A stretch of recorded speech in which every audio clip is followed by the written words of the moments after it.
पाल जी, माननीय रघुवीर सिंह कुशवाहा जी, माननीय अभय प्रताप सिंह यादव जी, माननीय गजेंद्र सिंह सिकरवार जी, माननीय श्रीमती संतोष यादव जी, श्रीमती सुनीता छोटे राय जी, श्रीमान घनश्याम पिरोनिया जी, पूर्व विधायक मेरे मित्र, इस अवसर पर डॉक्टर भागीरथ प्रसाद जी, पूर्व कलेक्टर, कमिश्नर और हमारे सांसद भी रहे। हमारे इसी मंच पर वो मौजूद पूर्व विधायक श्रीमती रक्षा संतराम सरोनिया जी, आपका कहाँ है रक्षा जी, आपका भी स्वागत अभिनंदन। माननीय पूर्व विधायक भांडेर कमलापत आर्य जी, आपका भी स्वागत अभिनंदन। इसी मौके पर श्रीमती सुमन धाकड़ जी, आपका अभिनंदन। जोरदार ताली बजाए सब अपने आप के लिए भी। सच में आज के इस कार्यक्रम में मैं अभी आपसे बात कर रहा हूं, खूब अच्छे से जिंदाबाद करना। जिंदाबाद तो करना ही चाहिए। हमारे लिए यशस्वी प्रधानमंत्री के नेतृत्व में देश जिस प्रकार से आगे बढ़ रहा है, जोरदार ताली बजा के यशस्वी प्रधानमंत्री नरेंद्र मोदी जी का अभिनंदन करें। उत्तर दक्षिण पूरब पश्चिम किसी भी क्षेत्र में, दुनिया के किसी भी कोने में और देश के अंदर भी जहां कहीं भारतीय लोगों को बाल बराबर भी परेशानी आ जाए, भारत सरकार के प्रधानमंत्री के माध्यम से तुरंत मदद मिलती है। ये वर्तमान का हमारा भारत की सरकार का काम करने का तरीका। यहां मैं मंच पर जब बात कर रहा हूं, आज तो ये नरवाई प्रबंधन के लिए, किसानी के लिए, खेती के लिए, इससे अच्छा समय कौन चल रहा है। आज मैं यहां आपके बीच में आया तो एक यादव जी के खेत में वो अपने गेहूं हार्वेस्टर से काट रहे हैं, लेकिन पीछे पीछे ट्रैक्टर से उसका भूसा निकालने के लिए भी नरवाई काटने के यंत्र पे मुझे ले गए। बड़ा मजा आया ट्रैक्टर पे बैठ के, और क्या वो शुक्ला उड़ता है, कचरा उड़ता है, आप धूमधाम से किसान अपना काम करता है, इसका भी तो आनंद है। परमात्मा की दया से सीमा पे जवान और खेत में किसान, दोनों को प्रणाम। आप सबके माध्यम से अभिनंदन करना चाहता। खेती किसानी के लेकर के जिस प्रकार से ये समय चल रहा है, किसानों के माध्यम से जब हम उनकी मेहनत के पसीने की तरफ देखते हैं, किसान सूरज से आंख मिलाकर पसीने की बूंदें टपकाकर पसीने में नहा करके भूखों के लिए परिवार में आनंद के साथ सबका भोजन का प्रबंध हो जाए, इसलिए अपनी जान की बाजी लगा करके खेत में मेहनत करता। मैं दोनों हाथ जोड़ के प्रणाम करता हूं अपने सभी किसान भाई बहनों के लिए। धरती माता की गोद में खेती किसानी करते हुए सदियां बीत गई, पीढ़ियां बीत गई।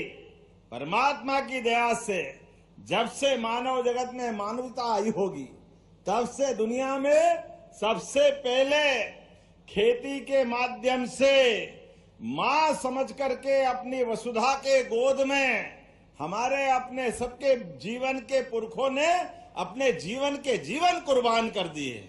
और इसीलिए इस देश का भाग्य सदैव अगर कोई विधाता के नाते से माना जाता है तो किसान ही भाग्य विधाता है। इसलिए धन्य धान्य के देवता के नाते से बलराम को हम सिर माथे पे बिठा करके खेती किसानी की शुरुआत करते हैं। बोले किसान बलराम की।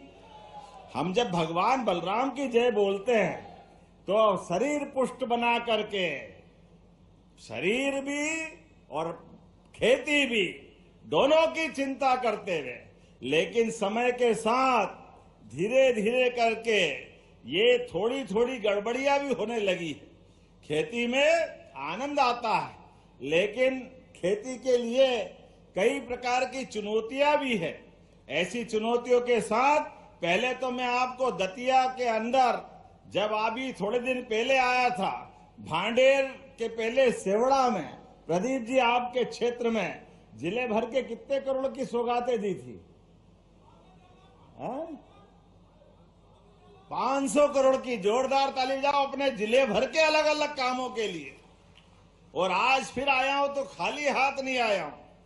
आज भी 12 अलग अलग कामों में, जिसमें सांदीपनि विद्यालय भगवान कृष्ण और बलराम के उस काल के बलबूते पर, जहां गरीब का मान भी और अमीर का भी सम्मान, और गरीबी अमीरी की दोस्ती भगवान कृष्ण और सुदामा की 5000 साल पुराना वो गौरवशाली अतीत, जहां भगवान कृष्ण कंस को मार के अपने अध्ययन करने के लिए आए सांदीपनि आश्रम उज्जैन में, और 64 विद्या 14 कला 14 विद्या 18 पुराण 4 वेद, और अपने उस विद्या अध्ययन के बलबूते पर भगवान जीवन भर एक अलग प्रकार से दुनिया का मार्गदर्शन करते हुए, कर्तव्य पथ पर कर्म का बात की सिद्धांत चलाते हुए अर्जुन को भी मार्गदर्शन करते रहे, और सदैव अन्याय के खिलाफ लड़के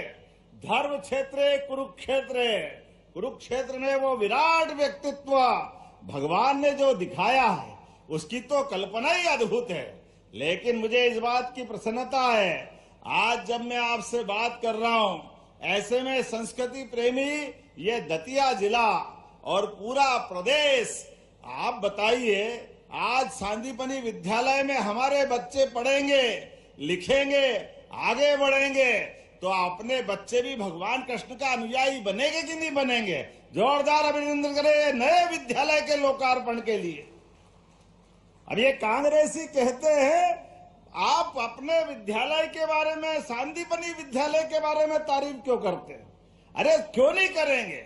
एक विद्यालय 30 करोड़ का, 40 करोड़ का, 50 करोड़ का, बड़े बड़े विद्यालय बन रहे हैं, और विद्यालय में भी बच्चों को किताबें मिल रही, पहनने के लिए गणवेश, अच्छा वातावरण, और अच्छा पढ़े 75% नंबर लाए तो लैपटॉप उसको देने वाले हैं। बच्ची स्कूल में टॉप करे तो स्कूटी देने वाले हैं। आज के समय में धीरे धीरे करके लगातार जिस प्रकार का समय चल रहा है, और अब तो मैं आपके बीच में आया हूं, इस साल के नए साल की शुरुआत में बच्ची जब स्कूल जाएंगे तो उनको दूध का पैकेट भी देंगे। यशोदा माता के नाम पे योजना शुरू करके दूध का पैकेट। कांग्रेस के शासन काल में बच्ची को, हम सब में कई लोग पढ़े हैं कि टाटपट्टी घर से ले जाना पड़ती, बैठने की जगह नहीं रहती थी, स्कूल को पेड़ के नीचे लगाते थे। कांग्रेसी माफी मांगो प्रदेश वालों से, यहां वर्षों तक तुम्हारी सरकारें रही लेकिन तुमने कुछ नहीं किया। अगर ये किया है तो ये भारतीय जनता पार्टी की सरकारों से हुआ। जोरदार अभिनंदन करें हमारी पार्टी की गौरवशाली अतीत के लिए। और उससे आगे बढ़कर के जब मैं आपसे बात कर रहा हूं सांदीपनि विद्यालय, अभी मैंने यह मंच से डॉक्टर भीमराव अंबेडकर कामधेनु योजना के माध्यम से दूध का उत्पादन बढ़ाना है। अरे देश की पहचान तो दूध और दही की नदियां बहती थी हजारों साल से। ऐसे में यह दूध का उत्पादन और बढ़ना चाहिए कि नहीं बढ़ना चाहिए? उस उत्पादन को बढ़ाने के लिए आज 25 गाय माता कोई पालेगा, वो 40 लाख की योजना बनेगी। 10 लाख हमारी तरफ से देंगे उसके अपने गाय माता के आधार पर डेयरी खोलने के लिए। किसान की आय बढ़े, खेती से भी बढ़े, दूध उत्पादन से भी बढ़े। किसान की आय तो ऐसे ही बढ़ती, और उससे आगे बढ़ करके हमारे खेती का रकबा लगातार बढ़ाते बढ़ाते कांग्रेसियों ने 55 साल तक सरकार चलाई। 1956 से लगा करके 2003 तक केवल 7.5 लाख हेक्टेयर क्षेत्र में सिंचाई होती थी, केवल 7.5 लाख हेक्टेयर में। मुझे इस बात की प्रसन्नता है, अरे इससे ज्यादा 10 लाख से ऊपर तो हमने 2 साल में अपने प्रदेश में सिंचाई का रकबा बढ़ा दिया है। ये हमारे काम करने का तरीका है। और प्रदेश भर में 55 लाख हेक्टेयर तक आज सिंचाई हो रही है और 55 लाख को बड़ा बड़ा करके धीरे धीरे ये आपकी केन बेतवा नदी जोड़ो अभियान पूरा बुंदेलखंड, क्या सागर, क्या पन्ना, क्या दमोह, ये पूरे बेल्ट में और इससे जुड़ा हुआ उत्तर प्रदेश का हिस्सा। अरे खेतों में पानी मिल जाए तो फसल सोने की हो जाती, और क्या चाहिए। खेतों में पसीना तो किसान बहाने को तैयार है, लेकिन पानी तो मिल जाए। पानी देने के लिए मन चाहिए और मन के साथ धन देने वाले मोदी जी है तो हमारी नदी जोड़ो अभियान परवान चढ़ रही है। ये वर्तमान में काम करने का तरीका। कांग्रेस ने नदी जोड़ो अभियान का मजाक बनाया, संभव नहीं है, कहां से लाओगे, हो नहीं सकता है, झूठ बोल रहे। अरे कांग्रेसियों आके देखना, 1 लाख करोड़ की योजना चालू हो रही, जोरदार अभिनंदन करो, 1 लाख करोड़ की। अब बुंदेलखंड से कोई पलायन नहीं होगा। जब काम मिल जाता है, खेतों में फसल अच्छी हो जाती है, अपनी आमदनी बढ़ जाती है, कौन गांव छोड़ना चाहेगा, कौन घर से अपने को बिछड़ना चाहेगा। सब घर में रहेंगे कि नहीं रहेंगे। लेकिन इतना ही नहीं, अब तो जो मछली पालन करना चाहता है वो मछली पालन करे, जो बागवानी करना चाहता है वो बागवानी करे, जो व्यापार व्यवसाय करना चाहता है, हमारी सरकार व्यापार व्यवसाय में भी मदद कर रही है। कोई सेक्टर खाली नहीं रख रहा है। मध्य प्रदेश को देश का नंबर 1